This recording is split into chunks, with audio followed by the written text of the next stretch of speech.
Okay. Our place is good then. We don't have a fire. Good. Sometimes they do have. I think it's gas logs, and Oh, sometimes. right. But this warm day, I guess they don't eat One that. of those gas keys probably. Probably, yeah. Yeah, it's too warm for a fire. Okay. You're rolling. Dominik, welcome to Dallas. Thank you. It's a pleasure to meet you, and I have seen your film, and I thoroughly enjoyed it. Well, I'm glad you did. Is this your first film to direct? No, it's my second feature-length film. And what was the first one? The first one was called Intimacy, and it was an adaptation from a short story by Jean-Paul Sartre. And it had a similar theme because it already had to do with somebody interfering with somebody else's life and trying to make him happy against his will. But it was the two main characters were women. And but it was only released in France, and even there, even if it got good reviews, it didn't do very well. But did that inspire you then to do this story? No. What happened after my first film is that I spent quite a lot of time working on another screenplay, which I never finished, and it took me some time to decide to put it aside, and then I started to work on Harry. So it wasn't my first film that inspired me for Harry. Actually, it was my personal experience as a father with my children that did. I just would have bet money that you were a father with children. There is such an authenticity to this movie. So tell me then about your family. Well, I have two daughters and a wife, and I have parents, and but I do get along with them very well. And the thing about the children is that well, when you have children, it's quite a change in your life, and even if you know that it's going to be a change, I think that you're never quite prepared for. And you don't think that it's going to be such a radical change, and especially in the beginning when they wake up at nights and there are times where you find yourself just exhausted and having the impression that you have no time for yourself anymore, and sometimes you just have fantasies about being free again and being able to do what you want. And so that's what gave me the idea for the film, to tell the story of somebody who was in that kind of situation, who is a bit drowned in his everyday life, and who suddenly finds himself confronted to somebody who represents some kind of complete freedom, and then to see what happened if you put the two of them together. In your own life, do you have a vacation home? No, I don't. That's Thank still God. part of your dream. Where did you find this vacation home you use in the movie? Well, it's in the Auvergne. That's in the south of the center of France, and it's actually it's a part of France I didn't know. And when we were looking for a house, we were traveling all over the country, because it was very important that we should find the right one, because it's almost like another character of the film. And then when my assistant found that house, I was very happy, because it's just so isolated at the end of this valley, and it also has almost a fairy tale quality to it, because it's so simple. I mean, it's almost as if a child had drawn it, and I really liked that. Did it already have a well, or did you create that? No, we created that. We had to dig it, and the pink bathroom as well. We had to build it in the house. It's not pink; it's fuchsia. Remember? It's fuchsia. That's right. That's a very funny line to me in the film. Were you always a writer, though, or did you have some other profession? Well, I always wrote my own screenplays, but I never wrote anything else besides except screenplays, because the good thing about screenplays is that you just worry about the story and the dialogue and the situations, and you don't have to worry so much about style, because I don't think I would be a good writer for novels or short stories or that kind of stuff. There seems to me to be a Hitchcock influence in your style of filmmaking. Indeed, was he an inspiration to you? Well, I don't know if he was an inspiration, but he was certainly an influence. I mean, because he is my favorite filmmaker, and so I've seen most of his films, and a lot of them I've seen several times, and I just like his approach of filmmaking. So he was certainly an influence. But when I started to work on the screenplay on the film, I didn't tell myself that I wanted to do an homage to Hitchcock or a film that should look like a Hitchcock film. I don't think anybody could do a film that really looks like a Hitchcock film anyway. But there is an influence. I mean, I like the way he uses the visual language to tell a story. That's probably because he started out doing silent films, and also his humor and the way he builds up things little by little, and also the fact that he's very suggestive in everything he does. I mean, for instance, as far as the violence is concerned, he lets quite a lot to the imagination of the viewer. Yes, indeed. Yes, I liked that personally, to leave it to the imagination.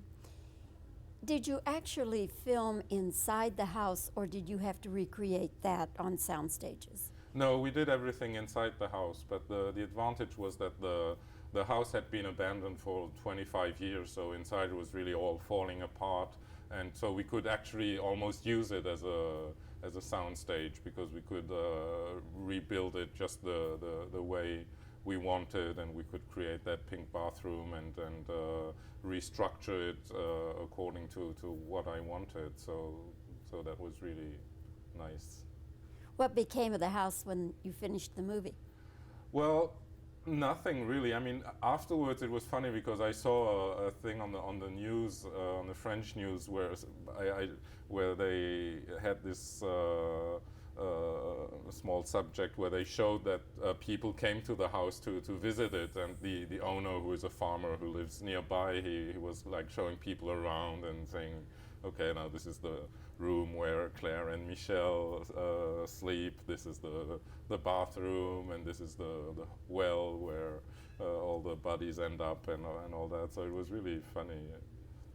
So now it has become another French tourist attraction. Well, apparently, yes. The next thing you'll be charging admission to Right, see it. exactly. Yeah. There's one scene that at the time I didn't think that much about it, but later, after I got away from the film, you have a scene where the little girl, one of the little girls, sees Harry doing something in the trunk of a car, or with the trunk of a car. And then you think, oh, well, she has seen something.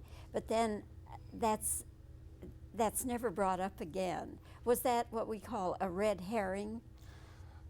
Well, yes and no, because it's true that you could have imagined. At one point I was thinking that maybe one should bring that further, and that at one point she could be, for instance, when Claire comes to see Harry at the hotel and the kids are drawing, that she could be, make a drawing of what she has seen and play around with that. But finally I decided not to, and the important thing for me was just to, with that scene, the fact that she sees what Harry's doing, was to bring up the menace that was there also for the family, and that you could begin to imagine that it could become dangerous for the wife and the children. The song Ramona occurs frequently in your film. How did you come to choose Ramona? Well, it's just a song that I like a lot, and I in a general way, I like the old Hollywood songs, and I knew that I wanted to use a song that should be strongly associated to Harry, and then that we would hear in the end in the car,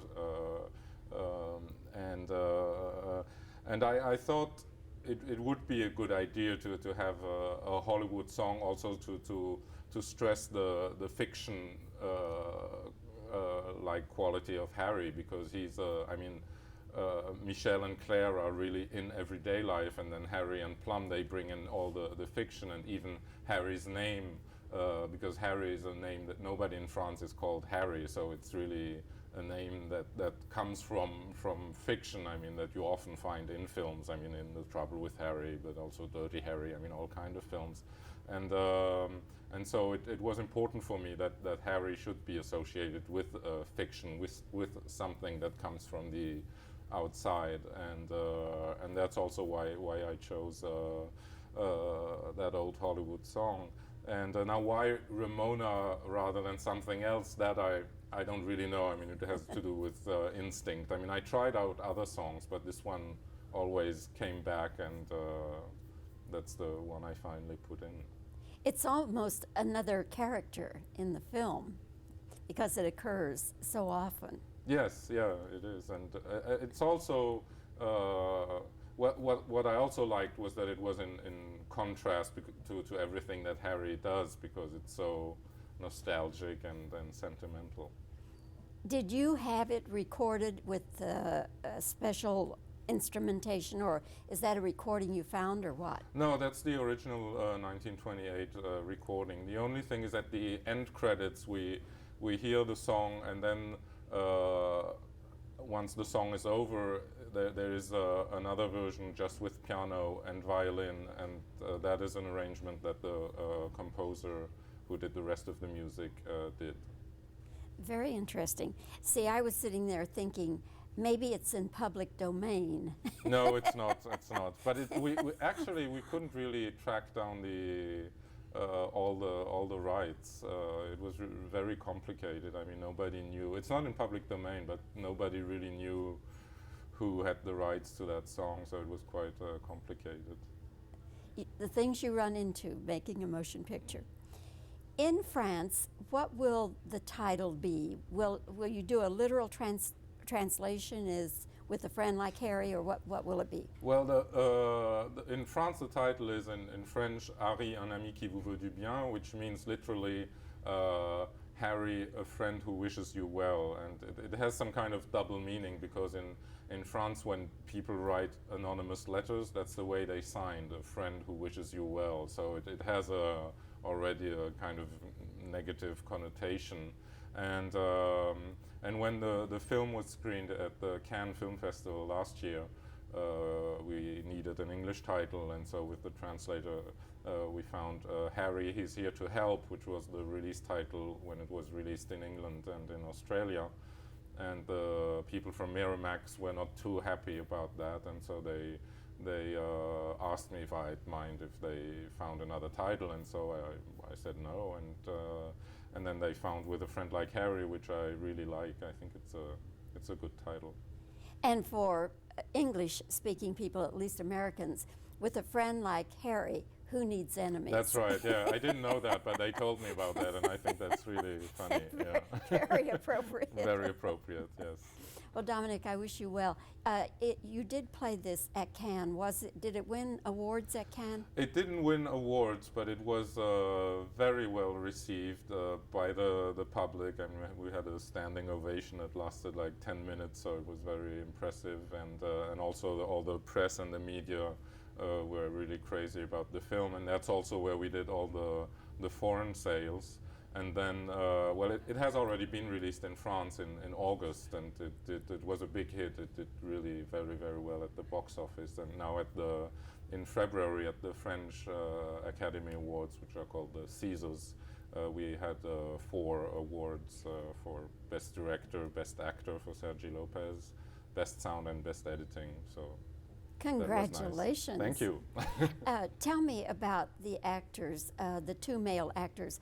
Are they well known in France?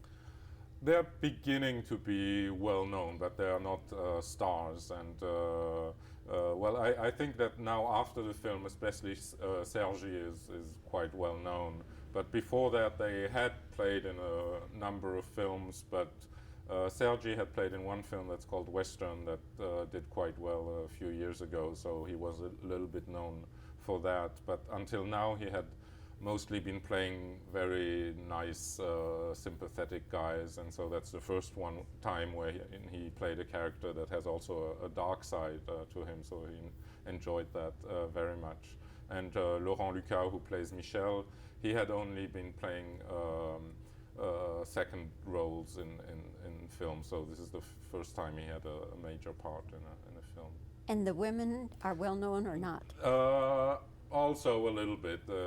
Sophie Guillemin, who plays Plum, she had played in a film called L'Ennui, which did also quite well in France, so she was a little bit known for that. And Mathilde Seigner is better known. She's the sister of Emmanuelle Seigner, who is Roman Polanski's wife.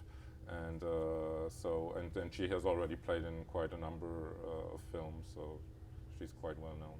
That's how I knew the name, but Yeah, I couldn't. probably. Yes, okay.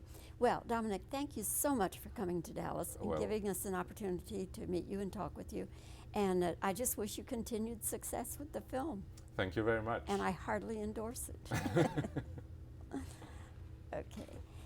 Now he's going to move the camera around, Okay, to and do I the- will have to all do right. some questions. Yes. Okay. Yes. Yeah, Oh, okay. Your English is flawless. It's just perfect. Did you study just in France, or did you go to England? Or No, well, actually, what happened is because I grew up in Germany, because actually I'm half French and half German. My Ah. father's German, and so I learned English in school in Germany. And well, I'd always been interested, well, with the United States, and at the time when I was younger, I listened to the American Forces Network and all that. And after that, I lived in New York for 2 years. That's where I started to study film at the. like Well, you can't really see it, his shoulders covering. my knees? You're not seeing knees. You're on a two-shot. Yeah. Might get lower, hang on. No, yeah. I mean, we don't need to show. Oh, okay. I see what you're doing. Okay. Ah, now you can't see him, okay. Everything looks okay. Yep. Two-shot. All right. So shall I? So shall Yes, I? and then you should start to answer a little bit, and Okay. I'll wave you All right. off then. Okay. Okay. Does your own life in any way at all resemble Michelle's? Yes, in a way. Well, it's true that my life looks more like Michelle's life rather than Harry's life. Okay, that's fine. Where did you ever find that house? Well, it took us a long time. We traveled all around France looking for it, and then we finally found it in the Auvergne, which is in the south of the center of France. Did it already have a well? No, we had to dig it. Well, I didn't dig it, but I had people dig it for me. Were you able to shoot inside the house, or did you have to recreate sets on a soundstage? No, we did everything in the house because it had been abandoned for over 20 years, so we could really use it as we wanted, and we could rebuild everything we wanted inside the house. The song Ramona keeps occurring throughout the film. Why Ramona? Well, because I wanted a song that should be strongly associated with Harry, and I just like the old Hollywood songs, and All right. The film, to me, seems to have a Hitchcockian flavor to it. Is he a great? No, let me start over. Your film seems to have a Hitchcockian flavor to it. Do you admire Hitchcock films? I do, yes. As a matter of fact, he's my favorite director, so there must be an influence somewhere. You showed your film at Cannes. What kind of response did you get? A very good one. It was extremely well received by the public, by the press and the media, and also by the foreign buyers, because we. Okay, that's good.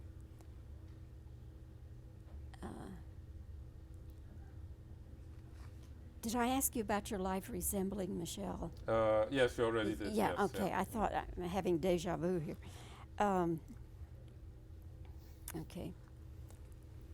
There's one scene where the little girl sees. There's one scene where one of the girls sees Harry doing something at the trunk of a car, but that scene is never developed. We think, aha, she has seen something. Yes, it was mainly to give already a feeling of menace that floats over the family, and to make people begin to feel that there could be a danger for the children and the wife. Okay. All right. I think that'll get it. Okay.